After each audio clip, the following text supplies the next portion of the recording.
Welcome back to the Blue Door Pub Thunderdome. If you're another with Andy Carlson, Minnesota's 87 Best Daily Podcast. Show about everything and absolutely nothing. What's the deal with grape nuts? Coming at your ass 5 days a week, except 3 this week. Well, you know what I mean. Well, 5 if you include replays, because that's why we have them. Sitting shotgun today is Josh Pelto, Remix Preferred. Josh, how's it going today? It's going well. How are you? Good. This is not a beta test. This is when you're just getting you're at a hotel, right? Yeah. And you check in. You got a fun weekend of whatever going on, and you get to the pool. Maybe it's not the most high-end hotel in the world, so maybe that baby isn't heated, but you have a couple beers and you want to go for a swim. You don't want to dive in the deep end right away. You just want to, if it has, sort of wade in. Sure. Yeah. The motel 4-foot deep pool. Right. Yeah. You just sort of wade in. Yeah. This is what this is, because Josh is going to be a recurring contributor on Purple for the Win and probably Bull throughout the fall and football season. It's going to be good. I'm really excited. I need to probably hone my Vikings. Yeah. It takes a little bit, but I'm excited. You have a good broadcast voice. You should smoke. No comment. Tell a friend. Spread the word. iTunes, Stitcher, iHeartRadio. You know what to do. Follow me, Instagram, Twitter, Snapchat, all at Andy Carlson Show. The Snapchat is heating up. It's heating up. The wife is now on Snapchat. All the kids are into it. I will not tell her my username. I think she might be able to figure it out. Even though it's more of a running gag, because I'm not like tweet or posting anything naughty on there. It's just very nonchalant. Just like I like the separation of church and state. Yeah, I hear you. Does she follow you on Twitter? She does not have the Twitters. Okay. Yeah. I don't think she's ever been on Twitter. Twitter's a little under the radar for some people. I'm kind of surprised. I'm a little jealous of people who have not discovered Twitter yet. It's a lot of fun. I don't post much, but I enjoy your content. It's good stuff. I was thinking about life without Twitter. I was like, what would I do? You'd have to go on Facebook and talk to your great aunts. Facebook's terrible. Who post some weird stuff. I don't go on Facebook a lot, mainly because I hate everyone on there. I enjoy Facebook only because I have to for my business, but I see where you're coming from. See, that's why I brought on producer Allie, because she takes care of all the Facebook stuff for all the show pages. There you go. It's good. Because inevitably, this is what would happen. Go on there to post something for Bull or Purple for the Win or whatever, and then you'd see your roommate from sophomore year of college is like, now, I don't usually get too political here. Stop with the politics. 3,400 words later, right. And you're good. Right. Yeah. We're getting interrupted. What's that? Rainmaker, yes. Thank you. Sorry about that. It happens. It's the setting. This is what a podcast does. Yeah, and absolutely. It's good. So, absolutely. We were talking off air about Total Wine. Yes. And it's fantastic. They have great prices, but it can be overwhelming. It can be a little overwhelming. There's a lot of selections there, which can be a double-edged sword because, if you know what you're getting, that's perfect. Just go in and get it. But if you're deciding to shop around, maybe want to try something new, it's like it's like a orphan kid being adopted by Daddy Warbucks the day before Christmas on Christmas Eve, and then all of a sudden Christmas Day, kablam! I think for some personality types like myself too many choices is the problem. Yeah, just give me a few. I'll just pick one. You almost want to be the beer equivalent of that bar in Blues Brothers when they discuss the types of music they have. We have both kinds, country and western. I'm not gonna lie. The first time I went there, I knew what I wanted. Yeah. I had an idea, couldn't find it. Yeah, took me like 10 minutes. All right, so my story from Total Wine, which I tease, it was so I go in there and I'm looking for our great sponsors, Bad Larry.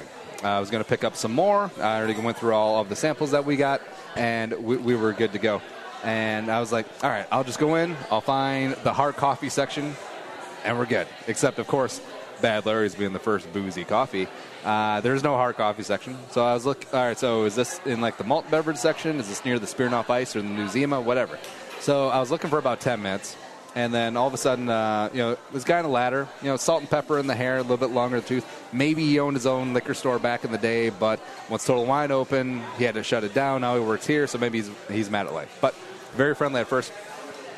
Sir, can I help you find something? I was like, yeah, I'm looking for Bad Larry's Hard Coffee.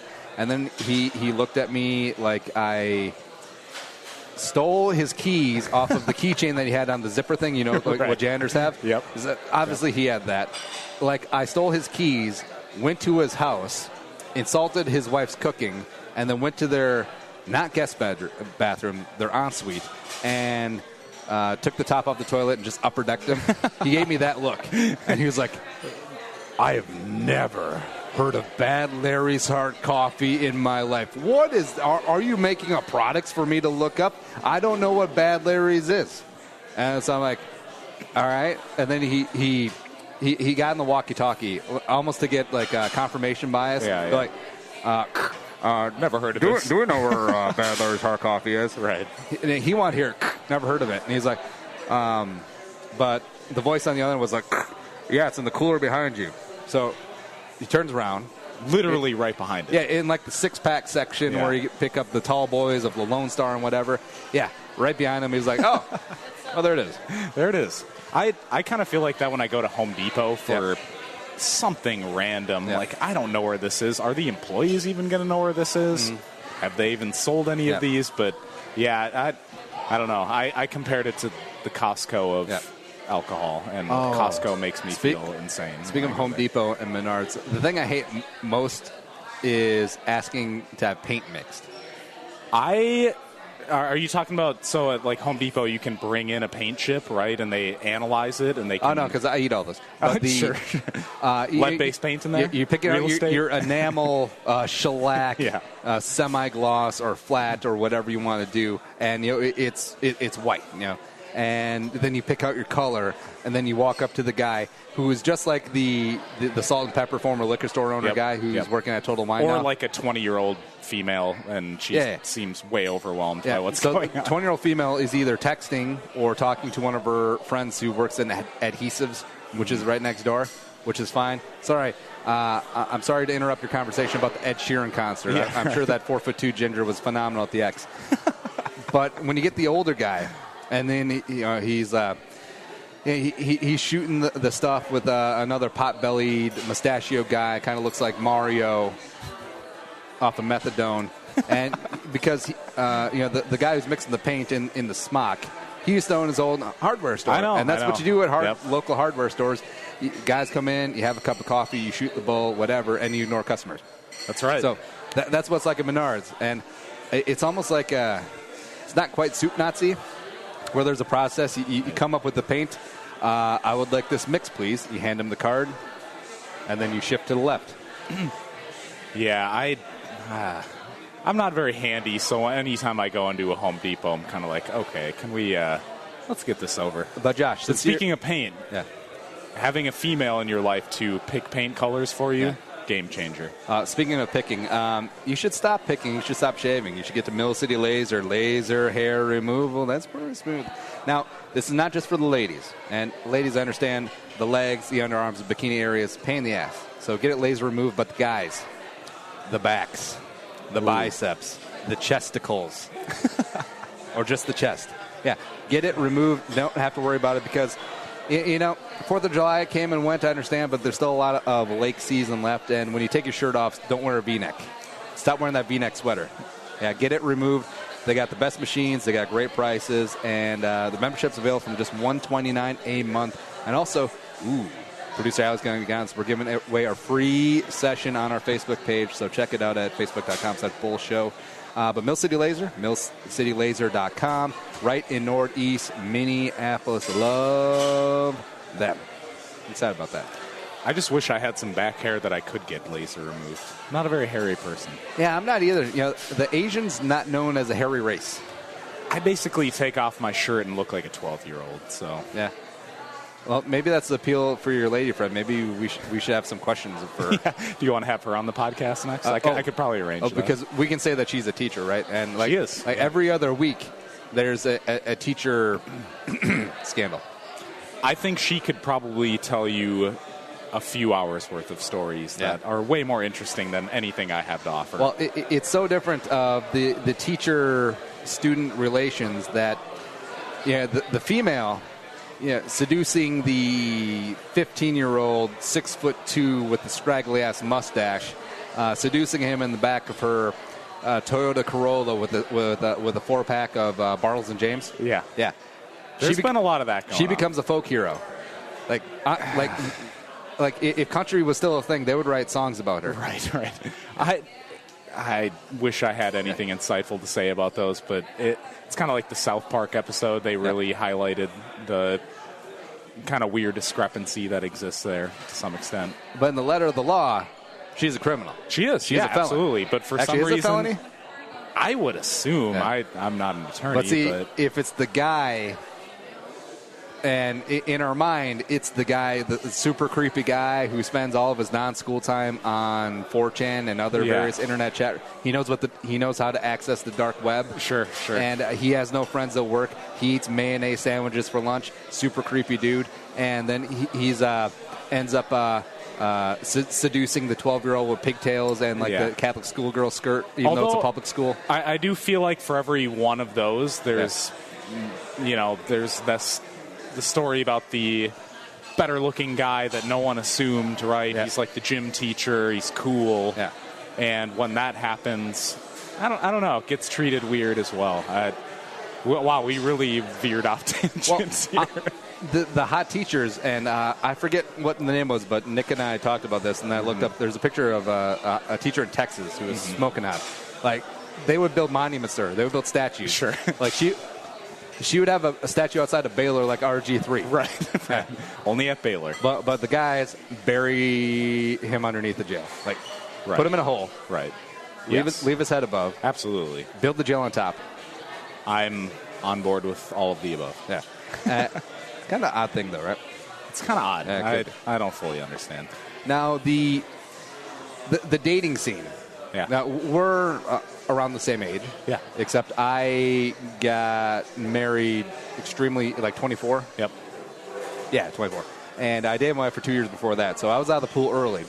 And this is before Tinder. Sure. This is before DMs. This is before all that other fun stuff. Yep. And you've been dating your lady friend for a while, but you were single for a large bulk of it. I was, yep. What was that like? Was I missing out on anything? No. Okay, no, good. Absolutely not. It's very strange. If you want to encounter a lot of, on Twitter, fake accounts, stuff like that's a big problem. Yeah. Imagine what it's like on Tinder. Just extrapolate it about 10 times. Yeah. On Tinder, every other person is Uncle Chaps. It's odd. Maybe it's a personality thing that I never had great success with any of those. Yeah. You meet a few people and you're kind of like, this is okay. It makes maybe this is me being old and curmudgeon-y, turning 30 in a few months. Back 5-10 years ago, before all of that stuff, your friend would set you up with someone, right? Yeah. Hey, here's my cute single friend. You should go hang out with them. Okay, great. We have some... And then you blink, and then it's your 50th anniversary at the basement of the VFW. That didn't happen to me, but absolutely. I don't know, man. You take the weirdness of the internet and you just multiply it, and that's dating websites. Because it's kind of like the movie Hall Pass, which is a forgotten movie in the canon of comedic movies, but Sudeikis is great in that. I'm not familiar with this movie, but I love anything Jason Sudeikis. Sudeikis and Owen Wilson are the two married guys who want to get ask their wives for a hall pass, and the wives who are played by the great Jenna Fisher and Christina Applegate give it to them. And then why are they asking for hall passes? Because they're married guys, and they're like, maybe the grass is greener on the other side. Then they discover that it's not, and hijinks ensue. It's a very funny movie. Yeah. But anyways. I think every married guy goes through this, and I don't think it's not necessarily a bad thing. It's probably more biological because we're supposed to. Our caveman brain says, "Hey, we're going to live till 30, so we need to impregnate and pass on our seed as many cave wenches as possible." Yep. That's still in the DNA, right? We're all animals at the end of the day, right? But it's also like I really love just being at home on a Friday, not having to get dressed up, not having to put on Drakkar. Is that a cologne that I don't know about? Yeah, it's a cologne that Armenian guys really love. Okay. Except it sounds like Klingon. It sounds weird. Yeah. It's very distinctive. You know if you smelled it. Okay. I've been out of the dating pool so long that I think that Jordan cologne still smells good. What does Jordan cologne even smell? Is it like a slight hint of that basketball was a good locker smell. room? Or It was a great smell. I've never been a big cologne wearer. I don't know why. I'm going all natural. But, the pheromones. Oh, because you're like the French girl. Yeah, that's right. Would you like to play hide the baguettes? So, I'm thinking right now is like, I obviously don't want to be single. Like, I don't want to be living in Uptown. I don't want, because 32, I'd be old as crap in Uptown, right? You could probably blend By in. the way, all right, so veering off, I started off a quasi-interesting like Twitter conversation about where the first scene from Mighty Ducks was saw from. that. Yeah. Yes. And also, let me say, that whole thread was amazing. Yeah. It's all of the things that, longtime Minnesotan residents think about. Yeah. And you took them and dissected it. I like it. I nailed the skyline. I failed to think out that insurance purposes, they would never let them drive on to an actual frozen pond. No. The surrounding area looked like a park. It didn't look like a pond at all, right? Sure. There wasn't trees. There wasn't benches. There wasn't whatever. You're talking about the scene like right at the beginning when he gets in. He meets the team. Yes. Yep. And Seth Kaplan, Fox 9, is going to be on the show next week. Oh, nice. Week after, whatever. Sometime. And he figured out the church steeple, which was great. And then some crazy, I forget who it was, but she was yelling at me because I initially said from the skyline it looks like Uptown east of 35, which in my mind is like, sure, I mean, Uptown probably extends over that far. It's basically Mexico in that area, but whatever. And then I was getting yelled at, like, no one considers east of the Kmart parking lot Uptown. I'm just like, all right, sorry. I never lived in the neighborhood. I'm old. Sorry for stepping on your toes, man. So being in real estate, neighborhoods are very important. Yeah. She's kind of right, but she's being very nitpicky. Yeah. I think most people think of 35W as kind of like the hard cutoff. Yeah. But it's all, people will call the area by St. Louis Park Uptown. Is that necessarily Uptown, right? Yeah. That's pretty far west at that point, but I don't know. Unless you're using a specific neighborhood. We're at Blue Door Pub on Como Avenue. Yep. I live a couple blocks away. It's technically southeast Minneapolis, but it's northeast. I mean, we're in northeast Minneapolis. So let's not get too into the weeds on it's like people who live in Plymouth that say that they're from Maple Grove. that, or now even with things pushing out, I technically live in Otsego, but no, I live in Maple Grove. Yeah. It's tomato to me. Oh, the best thing was, this idiot, so she subtweeted something like, it's frustrating when journalists, quote unquote, don't know neighborhoods You're such in a their own town. Andy. And who cares if I miss by 500 feet? And also B, I'm not a journalist. I've been following you for a long time. I don't think you've ever purported to be a journalist. And the best part was, so that was obviously a subtweet. Yeah. And then later on the thread, she didn't even. Did she reply to it, or? Well, no, she subtweeted me, and then later on the thread, she put my tweet in so I could see the subtweet. Yeah. So I was like, "You're a genius." That's bad subtweeting. Twitter.com. Yeah. Like, I never get angry at people on Twitter. I understand that it's mostly a game, but no, you're very easy to interact with. It's amazing how some people just completely. I can see why people get jaded by it. Yeah. And why people. I'm taking a social media cleanse. I'm going to be off the grid for a while, guys. I'm sorry. Whatever you think about Donald Trump, I kind of think about, he tweets something, and I imagine in my head that he starts looking at the comments, and he's just like, oh, my goodness. I mean, he tweets some weird stuff, so maybe they're warranted, but... Yeah. I couldn't imagine being a famous person and trying to deal with that. Yeah, I think that's why famous people... If they have something to lose, like if they have a big sponsorship deal, or if they have a nice like TV gig going on, they'll usually stay silent, or it'll be like, Dove Care for Men helps me get my smoothest for whatever #ad. You get tweets like that. I think if I was a PR person for a famous person, I would just say, do not reply. Retweet anything. Well, I love when silent. Like LeBron favorites something on Instagram, it becomes like an echo chamber for the for the sports. God, what's it called? The Aggregators. Yeah. See, what LeBron is liked on someone that Instagram. should just be doing nothing. Post, by all means, but just don't. He's really stepping up his social media game after he lost. Yeah, right. Because he's infamous for saying that, during the playoffs he won't. 0 dark 23. Yeah. He should just 0 dark 23 to all of the responses that he gets. You know, I see the bright side of not being connected and just living your life, growing wheatgrass, raising goats, whatever. Look at it this way. If Babe Ruth, if Twitter existed back then, instead of getting tweets, he would get, hard mail?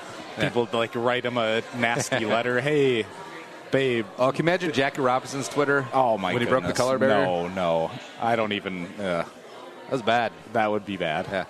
Yeah. Random aside on Babe Ruth. So everyone always made light of his girth. You know, he's a big man. He lived large, smoked cigars, ate 24-ounce steaks off of large-bosomed women's asses, right? True American. Yeah. But the really sweet part about it is, he grew up as an orphan. Did he really? I didn't know that. He grew up in an orphanage. And when he was in the big leagues, he would always eat, just gorge himself on hot dogs. Hot dogs. Joey Chestnut. And but the story, as it was relayed on some show, at the orphanage, the kids would get basically gruel, 6 days a week. 6 days a week. Yeah. But on Sunday, they would get a hot dog. And that stuck with them. And then all of a sudden, it's I've made it. I'm going to eat hot dogs all the time now. I saw it really discuss after the hot dog eating contest, the sandwich eating contest. I don't right. I don't remember. It was something like 20,000 calories he ate. Yep. 200 grams of it's just disgusting. And I just declined to order a burger here because I'm trying to not be a gross eater like I have been. Well, I like when they do sports science here on ESPN, and then they show the buns and the water, and then a trash bag, and it's the size of it's the size of the trash bag after Thanksgiving. Sure. Yeah. It's just hopefully stuffed. You got the Glad Force Flex. Yes. Yeah. Yes. And or Costco. Costco. Great garbage bags. Yeah. Plug for Costco.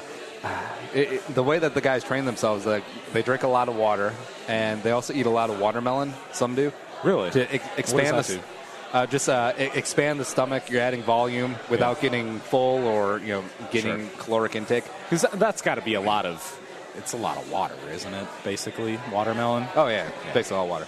Yeah. Hence the name. Sure. I mean, come on. But didn't think that one through. Yeah. And I wonder what percentage of the guys, because I think there's 20 contestants every year, what percentage keeps it down?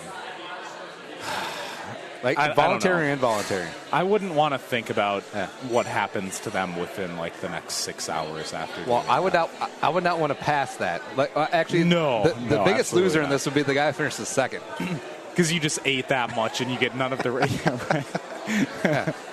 I did see it. I think it was last year. I don't know how I even saw this.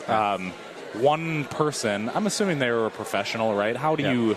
Only 20 people, you would assume. You don't walk down to the boardwalk, Coney Island, and say, what is going on here? Yeah, right. He ate one and then quit. Yeah. So who knows? I don't know. Yeah. I don't love hot dogs, so I would probably not fare well. Well, I mean, at least they're good hot dogs. Nathan's hot dogs, the all beef. Yep.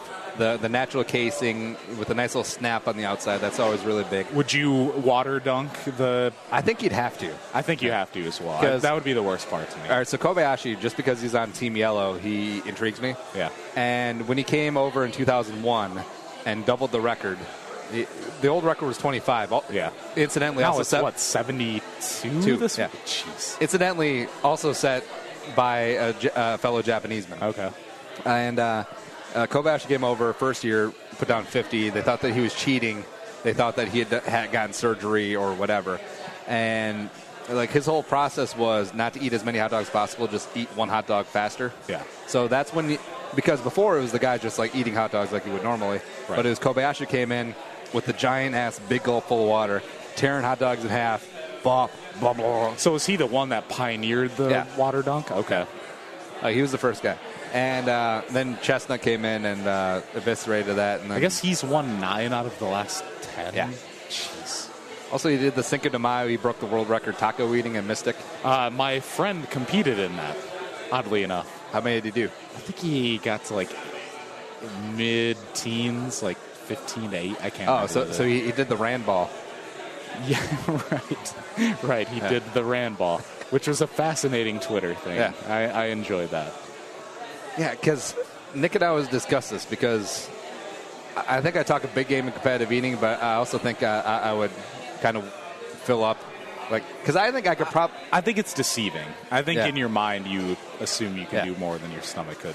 Because having not trained, in the 10 minutes, I think I could probably do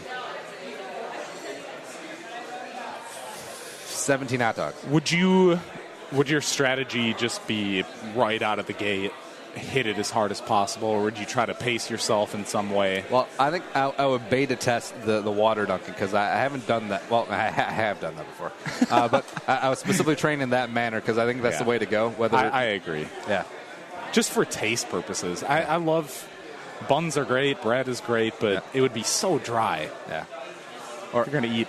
I'd like to do it the casual way. It's like, get out the mustard and the ketchup and the relish and those finely diced white onions. And, excuse me, hot dog judge contest guy. Do you have any celery salt around here? Yeah, asking for obscure condiments. What is this place? What is this? Do you have a good root beer on tap? Do you have 1919? I'll take one. Yeah, yeah. I know the clock's ticking. I'll wait. I'm kind of weird in that I like barbecue sauce in place of ketchup on a lot of stuff. I don't know why. Yeah. I don't love ketchup. I don't know. So I'd be asking to dunk mine in some Sweet Baby Ray's or something. Well, is this like a Soylent Green thing for you then? Because most barbecue sauces are ketchup based. Inception, again, very meta. Soylent Green is people. Yeah. I don't know. It's just a weird taste thing. I don't know why. The wife's cousin, actually the wife's, like the entire section of the family loves ketchup so much that I'm pretty sure that they're the reason that John Kerry was able to run for president. The Heinz family, because they single-handedly supporting a billion-dollar corporation. They love, it has to be Heinz. Like, really? You could blindfold them in a snowstorm at like an outpost, a weather outpost, and they could be starving to death, and they only have ketchup we left. ain't eating Hunts. Yeah, and you could put Hunts in front of them on top of a, this would be gross, but like a ribeye steak when they're starving, and you could slather in Hunts. They'd be like, I'm good. Yeah, I don't know. even try to sneak store brand by them. I don't have that discerning of a palate, so I can't relate to that. Like, I can tell the difference, but blindfolded, I don't know if I could. I don't think I'd be able to. Maybe it's like placebo. You see coming out of one bottle. I think the consistency, maybe. Yeah. I think Heinz has a very, it's a consistency you recognize. I think Heinz is a little bit more vinegary. Hunts is a little bit sweeter. I agree. Yeah. This is fantastic. This is the Ketchup Talk podcast. Yeah. Speaking of ketchup, they got some great ketchup here for the burgers. The El Guapo Bluesy going down right now at the Blue Door Pub. Here's what it is. They're Bluesy, stuffed with cheddar, and then on top, avocado sour cream, the shredded lettuce, queso fresco, which is just Mexican sour cream, but it's delicious, and pico de gallo, and their house-made taco sauces. Bluesy at the moment, get on down here to Blue Door Pub and get it. Josh, are you going to just power through? I'm good, yeah. Let's do it. Let's do it. I got some chicken wraps here, except I'll just box them up. We're good. It's up to you. We're on a roll here. Yeah. We're way off tangent, but I like it. This is good. This is like practice. This is like playing Pepper. Yeah, I'm totally on board. When you came in, I just finished recording Purple for the Win with Joe Johnson of Purple PTSD. Download that on 1500ESPN.com. And I pointed out my notes because I have like 6. Let's count. I have 12 words written down. Yep. And we talked for an hour on that. We got that chemistry, podcast chemistry. Yeah.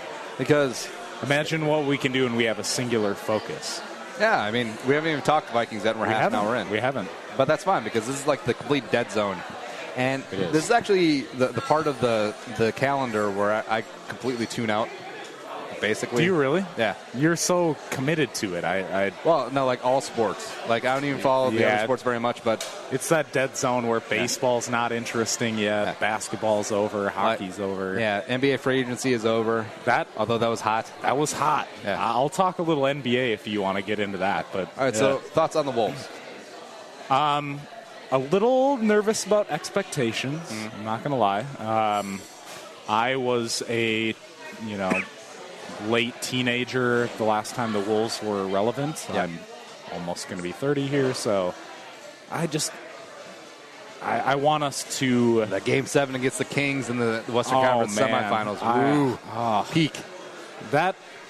My love of football is bigger than my love of basketball, but that kind of stands up there with 98 Vikings in some ways, where it was like we were right on the precipice. It was there.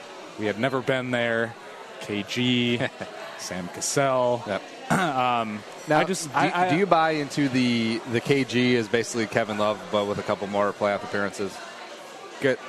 I feel like there's an anti-KG movement that's starting to swell up amongst Wolves fans. Yeah. Does some of that stem from the fact that maybe Glenn Taylor and KG don't have the best relationship at this point? Also, he essentially left. I know it was a trade for like 7 jabronis. Yeah. That trade was ridiculous in hindsight.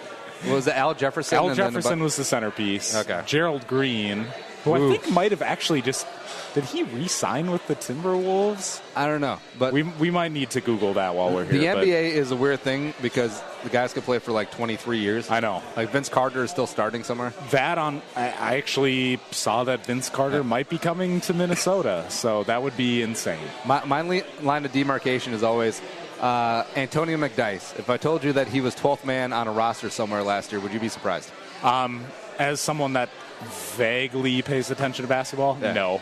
Not really, because, and on top of that, the fact that role players get $10 million a year. Oh, yeah. Like, J.J. Redick, $23 million a year. J.J. Redick is basically making what a quarterback under the franchise tag would make if he was franchised twice. Sam Bradford is not going to make $23 million a year. And it's all guaranteed. Yeah. Yep. And I understand people, like, take any opportunity to beat up the NFL. It's like, well, NFL players should be making more. It's like, NBA, you have 14 players on a team. NFL, you have 53. Yep. It's a different, it's apples to oranges, in my opinion. And also, the NBA had a good CBA. The NFL does not. But that was going to be my next point is I don't think you can follow football and not acknowledge that the Players Association has not done well for the players. It's going to be an epic lockout/strike in 2021. Is that when the CBA expires? Yeah. Oh, it's coming. Yeah. Would not surprise me. Yeah. And they should. We're football fans, so obviously we want football to happen. But no, I want to see scabs. I'm not going to lie. Vince Young starting for I just love the idea of scabs. Yeah. It would be very interesting. Because I want to see a quarterback showdown of Derek Anderson. Colt Brennan. Texas Tech, right? Colt Brennan. No, he was Hawaii. Yeah. Shoot. Who am I thinking of from Texas Tech? Cliff Kingsbury, Graham Harrell. He played for the Packers. B.J. Simmons. Yeah, basically name any air raid Mike Leach quarterback. Yes. Yep. And he'd be good. No, I want to see... I'm a man. I'm 40. I want to see Case Keenum versus... Because he'll be a scrub by then. Yep. Case Keenum versus Colt Brennan. Showdown. I'm... Like, from a weird entertainment perspective, I would watch it. Vernon Adams can finally get in the NFL. Yeah, right. It would be good. Troy Williamson? Vernon Adams v. Mitch Leidner. Oh, jeez. Mitch Leidner didn't get picked up by anyone, did he? I think he had a couple tryouts, one of Baltimore. He didn't sign, though. No, I don't think so. Yeah. That's probably for the best for everyone. Well, people... Like he's got the measurables. 6'4", Pride of Lakeville, 235. Was he north or south? That's a good question. That doesn't really matter. But yeah, he looks like an Adonis. Super chiseled. Looks great with the shirt off. Yep. Has a strong jaw and the All-American looks that if you called Central Casting, it's like, hey, Central Casting, see, we're casting this movie. See, I don't know why it's 30s, whatever. It's like we need a quarterback for our picture. See. they would send Mitch Leidner. He does look like... If he didn't have any throwing scenes. He's very quarterbacky looking, but... Oh, man. I went to enough U of M grad. Yeah. Still go to a game or two a year. Oh, boy. It's like if... gosh, what would it be? Oh, remember the movie Any Given Sunday? Yes. That was a very, very good movie. I don't know that I've seen it. I've admitted I'm a bad movie Willie guy. Beeman. Anyways, it was Oliver Stone's best movie. Okay. And his initial choice to play quarterback Willie Beeman was not Jamie Foxx, who was a high school quarterback. Yep. He had the arm. He looked the part, right? It's sort of like Charlie Sheen in Major League. Like Charlie Sheen pitched in high school. They want someone to at least look quasi-good. Yeah. But so Willie Beeman was Jamie Foxx, but his first choice was... Guess whose first choice was? Oliver Stone's first choice to play Willie Beeman was. Oh, jeez. Think about the time frame. 90s, very prominent African-American in the entertainment industry. Denzel Washington. No. I don't know. I think that was Remember the Titans times. Like, Coach Herman Boone suddenly gets a shot. Yeah. P. Diddy. Okay. But he couldn't throw. Sure. Yeah. Drop back once, P. Diddy. Let's see what your five-step drop looks like. If this was a silent, single-camera film, maybe Mitch Leidner could pass as the quarterback. True. Mitch Leidner, man. Doesn't it feel like he was the quarterback for the Gophers for like 14 years? Yeah. It does. And now he's gone. We don't have to watch him. You have to wonder what would have happened with Philip Nelson if he didn't get into that incident. I kind of do. Yeah. He was a far superior quarterback. I went to college during the Brian Cupido years. So, yeah. He seems like a vast upgrade over Mitch Leidner. Was that before or after Adam Weber? I think it was right before Adam Weber.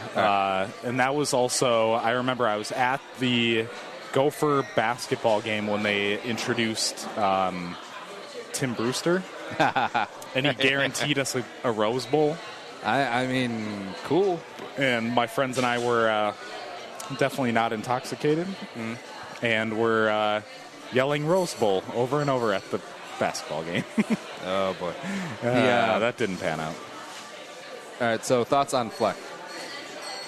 I don't know. I think he obviously connects with the players. He's not my personality type. Yeah. But I also don't. I never played football, so I don't. Analysis. If college football never existed, I feel like he would be selling timeshares at the Radisson by the airport. Either that or he would be like the next ShamWow guy or something. I don't know. I could see why you got such a hot wife, because he's a good-looking dude and also he's very persuasive. He's really young, isn't he? Like low 30s, mid-30s?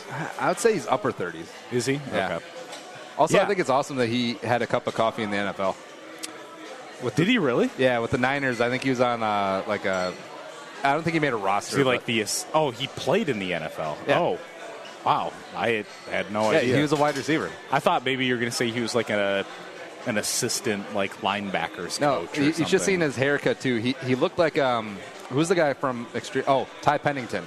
Okay. You know, with the bleached tips, the frosted tips. Yeah. And he's like, whoa, I'm on the Niners. He probably loved it. I can't imagine what that guy would be like as a teammate. But 5-time Super. Well, no, four-time Super Bowl.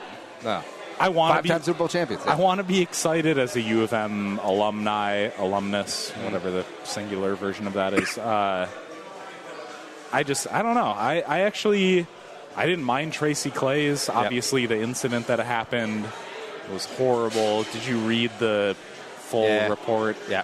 I got about 10 pages in and closed my computer. And I just got the Cliff Notes from Doogie. It was bad. Yeah. Also, it's I understand what he was trying to do. He was trying to stand up for the kids who were unfairly lumped in. Right, and some were exonerated. So. Yeah, because it would be unfair if they were punished if they were non-complicit in the act. But the way that it came, it was sort of clunky, and then also the media who's just looking for any sort of controversial stories like, oh, coach stands up for rape.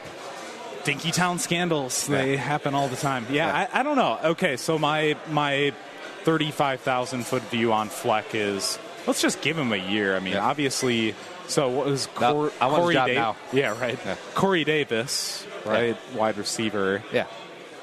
Willie Beavers. He went top. Yeah, Willie Beavers. He went top 10. Top 10, right? Yeah, like in Titans, between 5 and 10. Yeah.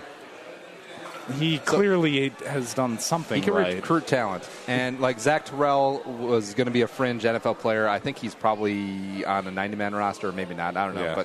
But he can get talent there. Like Taylor Moton was a second-round pick. Yep. And well, I feel bad for Willie Beavers, but then again, I don't. They sort of turned into a meme. But even here, he's flipped recruits. Yep. And he's keeping kids in-state. He's flipped a ton of people. Yeah. Keeping kids in state, which is something we've never had. What Lou Holtz, Glenn Mason, Lou Holtz, and Glenn Mason to an extent. Lou yeah. Holtz, but I forget that Lou Holtz coached here. You expect to lose Minnesota kids to the Iowas and Wisconsins of the world, but when NDSU is starting to siphon enough talent, that's bad. That's a little rough. That's hard to swallow for sure. So I'm optimistic, but let's see. Let's give him 1 year and just see what happens. Well, college football is like it's an 80-20 mix in terms of ground beef. It's like 80% recruiting, 20% actual coaching. I was going to ask you that. Yeah. I totally agree. In professional sports, it's kind of the opposite where you heard Jimmy Butler's trying to recruit Kyle Lowry. Well, that didn't go well, but trying to recruit his buddies. Yeah.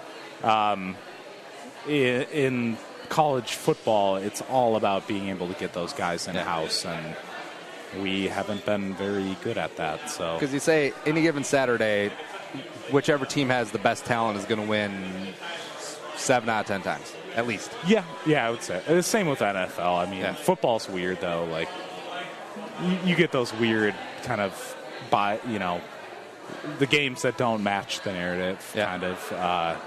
So let's give him a year. Let's see where it goes. I might not buy into his press conferences. I'm not going to lie. I'm not really a rah person. But his initial conference, I'm not going to lie, a little something came out of me. Like I was like, in a good way or a bad way?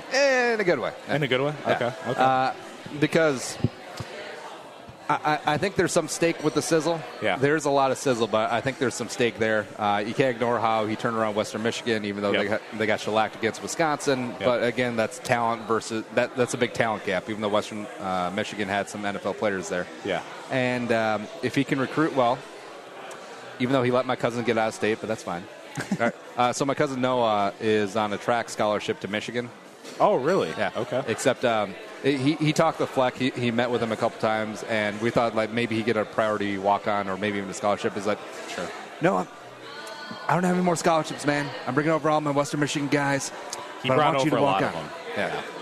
But who knows? Maybe good for your cousin. That's maybe awesome. He'll walk on in Michigan because Harbaugh seems like way friendlier than PJ Fleck. The Harbaugh family is very interesting if you haven't looked into them. Tom Crean, brother-in-law. Tom Crean, brother-in-law. Old school Jack Harbaugh, who's looked like he's ready for a bar brawl at the drop of a hat. Yes. John is the strong, silent type, but I feel like he could throw down quite a bit. Absolutely. Yeah. I think he's been a pretty good coach. I mean, why did Jim leave San Francisco? Was it money? No, it was Trent Baalke.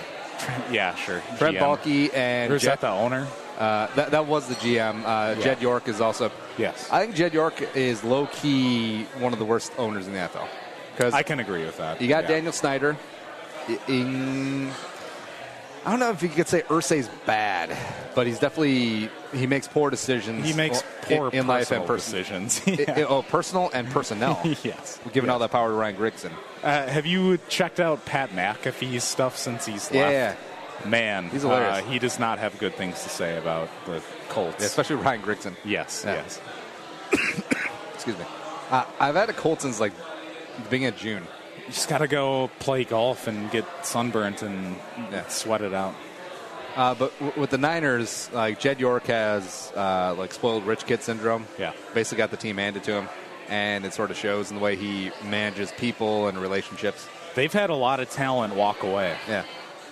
And I wouldn't be shocked if ownership was partially one of the reasons why Patrick Willis retired young and also Chris Borland. That's kind of what I was alluding to is the fact that you have these young players. These aren't even like 29-year-old guys. These are like 23, 24-year-old guys walking away from football. Yeah. So probably not a great sign for whatever you're trying to do, but 49ers podcast coming soon. Hey, I mean, we have a lot of range. And we do. See, my own thing is you can veer off topic as long as it's interesting. Like, it doesn't have to be pertinent. Like, I hate podcasts where they bring the radio model to the podcast, where it's like we have these 6 talking points we have to get to in these segments. 12 minutes. Yep. I hear you. Like, radio, you can have a guest going on. It's like, well, I mean, life has been rough, and my wife just died, and she had this really terrible, tragic secret that she was trying to hide, and I don't know. So, Rochester, AAA affiliate. Yeah, right. Yeah. Iowa Wild, how are they looking? Because if it's interesting, like, you can go down a lot of hallways, but if it's a dead end, turn around. I think we do pretty well. At least we keep it cogent to some extent. One of the podcasts I actually listen to a lot is Joe Rogan, and he'll bring his guests on. I've dabbled. Have nothing prepared. Nope. Talk for 3 hours. Hey, here's this random band that no one's heard of. Yeah. Let's talk to them for. Seriously, his podcasts are 3 hours long. Well, I feel like that would be. There's a niche, and I'm sure a couple of shows have already done this, where bring in the guests, talk about nothing related to what the guest's profession is. Yeah, I kind of like this. I like. Yeah. We can talk real estate at any moment, but because if you bring in Teddy Bridgewater to the show, not that he would ever come on to a show because that's not his personality, but it's not. He would completely clam up and go to player speak and coach speak if you tried to talk football or teammates or anything, whatever. But talk to him about music. Talk to him about the car he drives. Talk to him about the movies and TV shows he's into now. What do you think Teddy Bridgewater is like outside of football? I think he's super quiet, super chill, probably a pretty big homebody. It kind of seems that way. Yeah. He seems like a very down-to-earth, understands the magnitude of what he's doing versus the larger... Yeah. I feel like Teddy's definition of lit would be going out to a early dinner on a Saturday night, probably about 5 o'clock. Not the Denny's crowd at 4 o'clock, but going to Stella's Fish Cafe, going to a decent spot. Yeah. Holding hands with the lady the entire time. Glass of wine. No rooftop. Yeah. They're on the second floor. Hide in the corner, maybe. You're Teddy Bridgewater. People will recognize you. Have a nice piece of salmon. Yep. And some steamed broccoli. Keeping the carbs low, and splitting a glass of rosé with the lady. And then turning in. I think you just nailed it. That's lit. I think you're right on. And to me, I think that's kind of what I like about him is he's not showboaty. He doesn't play like that either, right? Because I like that in my quarterback, but also I want the wide receiver who's out until 4 a.m. tearing stuff up and doing really dumb things. Should we sign T.O. or something? No. Ironically, T.O. is more like Teddy off the field, but it was his personality and mouth that got him in trouble. It was, T.O. has probably got an 8-pack right now. Haven't heard a lot of Schlitz, T.O. but of abdominals. So he was eligible this last year and didn't get in, right? I think so. Yeah. I think he was vaguely toying with a comeback, or he was playing with some arena league team called the Frisco Stars. Pretty sure. Is that the same league that Vince Young is trying to play in? That's my second time I've said Vince Young. Vince Young got cut from the CFL. CFL, gotcha. Which is tough. Gotcha. Yeah. Tim Tebow, is he heading there? Well, someone I didn't even think about was everyone was like, oh, Tebow should go to the CFL. Yeah. The CFL is a passing league. Tim Tebow kind of has the greatest setup right now, right? Well, because the Mets are terrible and train wreck. They're going to call him up just to sell tickets. Absolutely. And they should. I mean, I'm a marketing guy. I do that for a living. Why not? Go ahead. Yeah. And he's not putting up eye-popping numbers, but he's holding his own better than a lot of people expected him to. Yeah. I mean, it's not like he's hitting 50 and has 50 strikeouts and no walks. So I wouldn't be shocked if the Mets call him up for marketing purposes to keep some butts in the seats in September, which is fine. And I don't know. Like, he'll be on the spring training roster next year. Maybe. I mean, that would be an amazing story. And it really would. And I don't get that people are poo-pooing him. He's like, well, he's taking up a spot of a player who actually has a chance. Like, if you're losing your minor league spot to Tim Tebow, you're not making the show anyways. Probably not. Yeah. I also kind of felt like he got bumped out of the NFL a little quicker than he maybe should have. Yeah. I'm not a huge Tim Tebow defender, but the dude somehow could win games. Like, I remember watching that Pittsburgh playoff game. Yeah. My God, I mean, he pulled that out of nowhere. Like, where did that come from? The 80-yard touchdown pass to Demarius? Yep. In the first play of overtime? First offensive play of overtime, Yeah.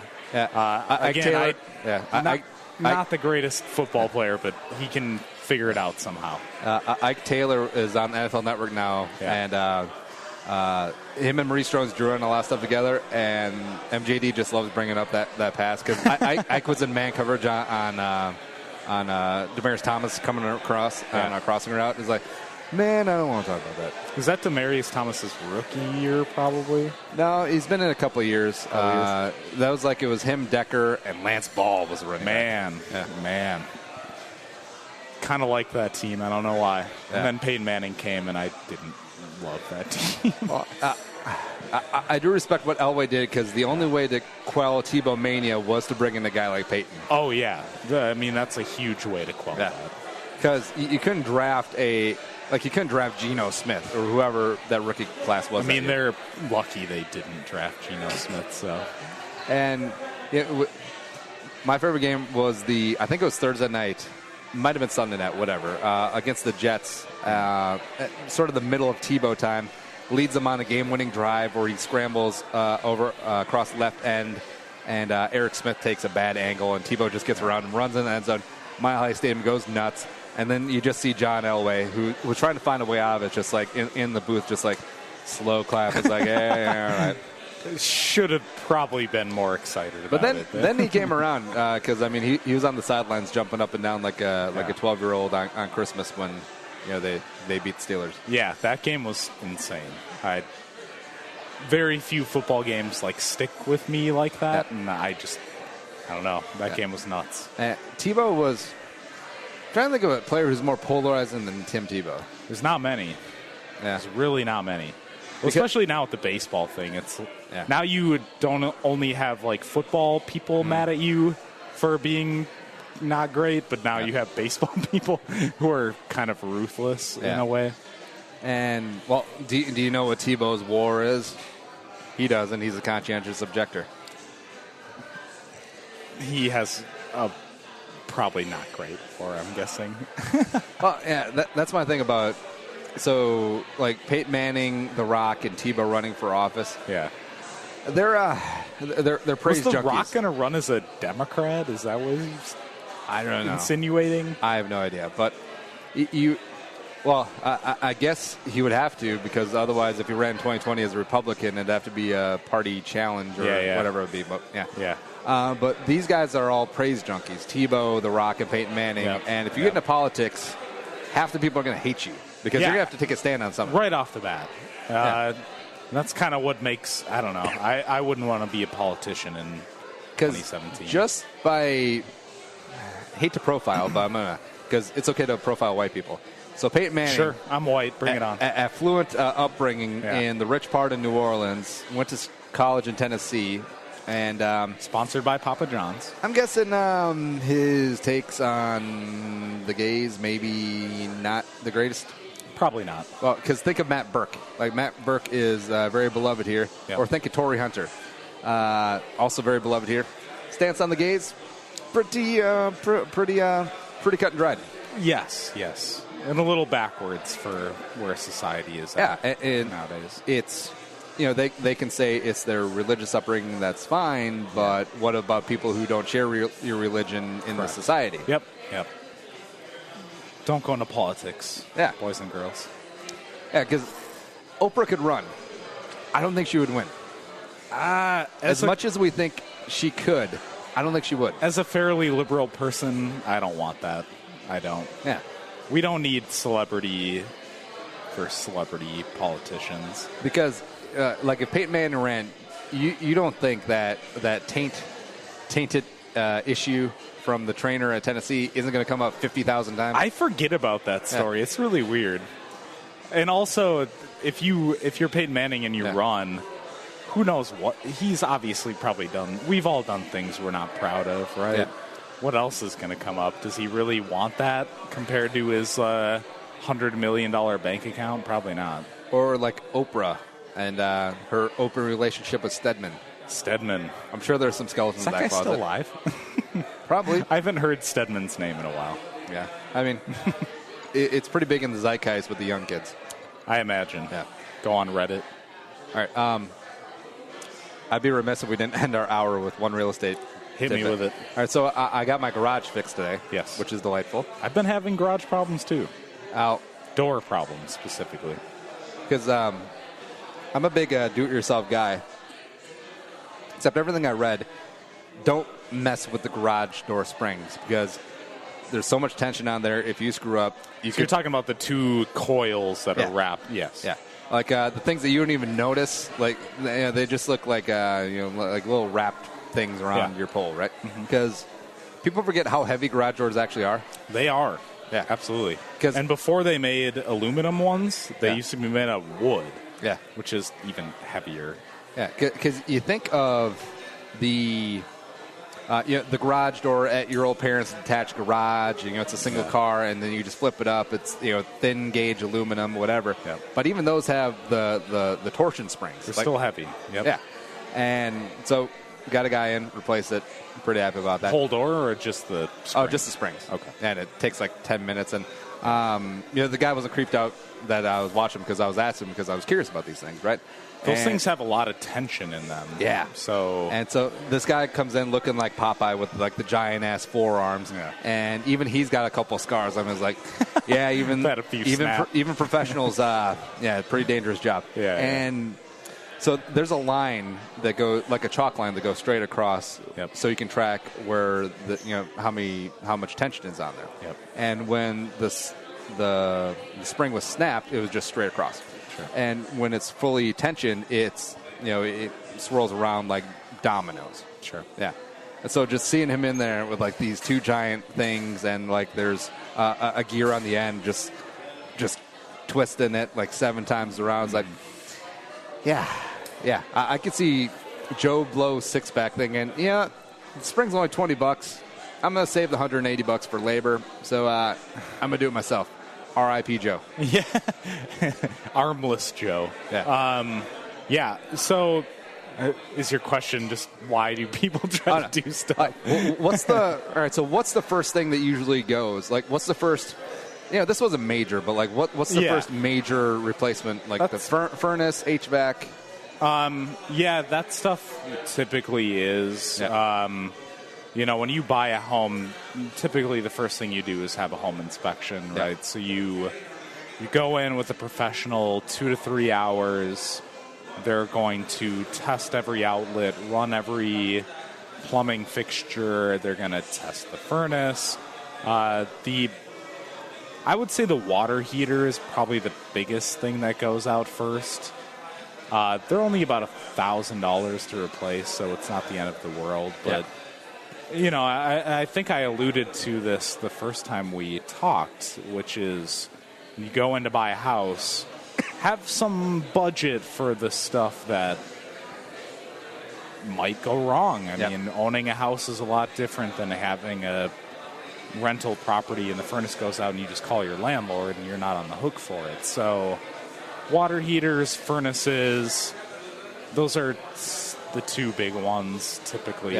And it's great for me because the furnace is always the one that goes out on July 12th when it's negative 30 degrees outside. And January 12th. January 12th. And you're desperate and you're calling people and you're paying top dollar. So that stuff usually is the big stuff. I would say one way we try to alleviate that problem is there are home warranties that exist. Pay for a year. If anything goes wrong, they come out and fix it. I feel like July 4th just came and went. I feel like that's prime time for air conditioner repair, guys. Air conditioners are interesting because we only use them for like 2 months out of the year. So, me personally, I have one that's like 30 plus years old and it still works. Yeah. It's probably not efficient, but does it need Freon? If you have an old one that goes out now, they don't even carry the Freon that those take. So great. You're looking at $3,000 to $4,000 for a new one. Something that's not going to cost you $3,000 or $4,000. Bad Larry's Cold Hard Coffee. Get it at Total Wine and just. I'm going there. Yeah, I'm doing it. Yeah, but don't ask the old guy with the salt and pepper and the apron. Yeah. Bad Larry's the first boozy coffee, 6% ABV. Can't even taste it. Slightly sweet, but again, because it's so smooth, you got to drink it responsibly. Here's what I like to do: a little bit of the alcoholic Irish cream. Since we can't use brand names here, but you know what I'm talking about. Or that liquor that tastes like Cinnamon Toast Crunch. Yeah, a little bit of that and a Bad Larry's Cold Hard Coffee on top. A couple ice cubes, you are good to go. Perfect for the brunch, the get-together, or the tailgate coming up in the fall. Drink badlarry.com. Josh, what's coming up from you? What do you got to plug? It is busy season for me. Yeah. So working on some listings, got some buyers out looking. July 4th and Christmas are two of the only times of the year where I can take a couple days off and not feel guilty about it. Yeah. So I didn't work much this weekend and paying the price now. But just plugging away. Real estate is very busy right now. So if you have a home you've been thinking about selling, you've been kicking it around, you might be very surprised about what your house is worth. Yeah. Contact me.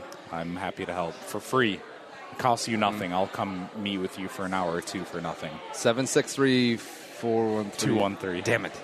I was trying to remember from... You've done the ad read a few times. You're going to do it a few more times. I'm trying to think. I only know two numbers, mine and my wife's. That's it. Yeah. Other than mine, I only remember like my house phone number when you actually had to call landlines. Yeah. And the best thing about, I feel like if you're retiring, selling the house, downsizing, or moving up to the cabin to celebrate your golden years, this would be the perfect time. This is the best time. Yeah. Do it now. You don't have to deal with the headaches of trying to buy something. Yep. Great seller's market right now. Not to discourage buyers, and I say this when I meet with people. It's economics, right? Yep. I can't control how many people sell. Well, the saying of investments is no one can time the market. Just get in. And, even if you're buying a little bit above sticker right now on a house, it's like, well, you're in. It's better than paying rent. And you're paying a 4% interest rate with inflation at like 2.5%, 3%. Yeah. It's free money, man. It's crazy. And the... if you're trying to upgrade the house, because we were thinking about this, like, man, our house has gone up in value, except, we have to buy another house. Damn it. I guess we'll stay. You've been there, what, a couple of years now? Yeah, a couple of years. Yeah. You got in at a good time. Yeah. Yeah. I got pretty lucky. It's all timing, but if you're a buyer, cheap money, it's still a good time. Boom. What's the Twitter again? At Josh the Pelto. Josh the Pelto. Find me on Facebook. I'm a little more active on there. I mostly just retweet Andy's stuff on Twitter. I keep forgetting the on the... I should just change it. And also joshpelto.com is the website. Yes. For us, iTunes, Stitcher, iHeartRadio. And if you enjoy us, spread the word at the Jerome Homie Army. And thanks, producer Allie Jerome Sorensen, for making me not sound so stupid today. But for Josh Pelto, Remax Preferred, you should hyphenate your name and just add that on the end. Legal name change? Yeah. That's commitment. Yeah. I think they'll respect that. I'll look into that. Maybe they'll reduce your franchise fees. I'm Andy Carlson saying, and young, sayonara, and bye-bye. We'll talk to you tomorrow.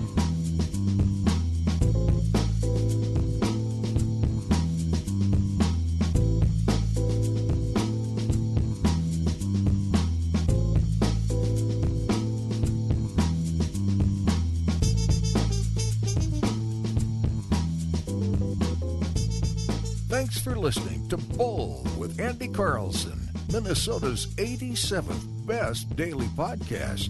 Download the show on iTunes. Everyone's middle name is Jerome.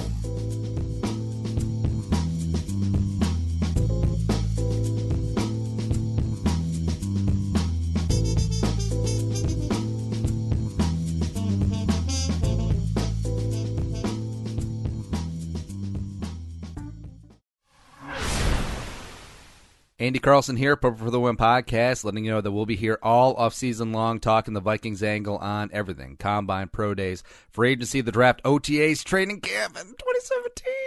Baby. Get the show on 1500 ESPN, Podcast One, and the Podcast One app.